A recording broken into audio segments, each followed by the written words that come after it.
Welcome to Economics Corner with Mr. N. We're going to do a quick review of what we talked about today in Social Studies 30.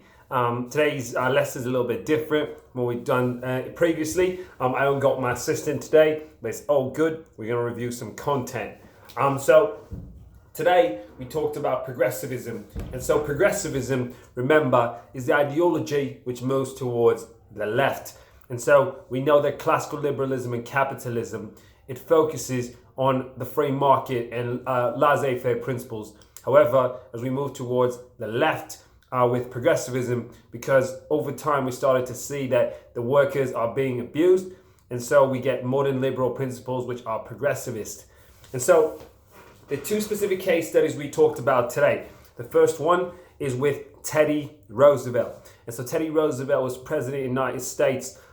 Theodore Roosevelt, president of the United States in the early 1900s, and he increases the role of government to stop the robber barons. The robber barons, remember, were those monopolists, those business owners that owned large percentage of the US economy, and he wanted to stop them because they were abusing consumers and workers. And so Teddy Roosevelt and his square deal, which is his policies, he cracks down on monopolies, antitrust laws, protects the workers, protects labor unions, and so on. And so the government increases its role. And so afterwards, we jumped till the 20s. We call it the Roaring 20s because things were going well, people were making money, people were having fun.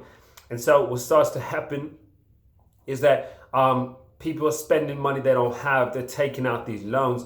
And then in the 1930s, we get the Depression. And during the Depression, the president at the time, a different Roosevelt, Franklin D. Roosevelt, FDR, he brings in his New Deal. And so the New Deal is when the government intervenes in order to make sure that workers are provided for.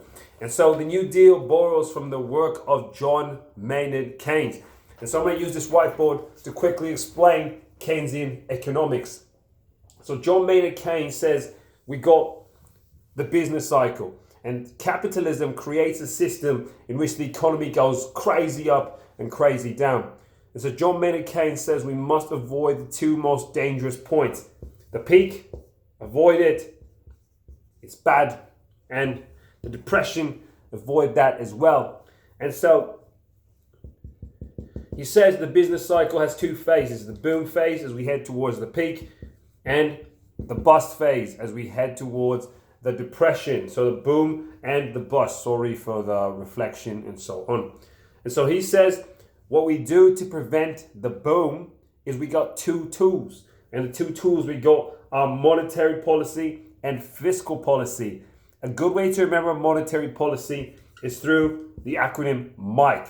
And so MIKE stands for interest and currency. So monetary policy focuses on interest and currency. Fiscal policy is FIST. It focuses on spending and taxes.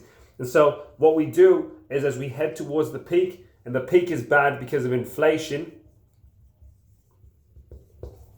we increase interest rates so people are not likely to spend, and we print less money. As we head towards the depression, we flip it around. For fiscal policy, as we head towards the peak, we decrease our spending, we tax more, and as we head towards the depression, we flip it around.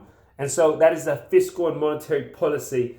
That's just a quick review of what we talked about today. Please take some time to go over your notes.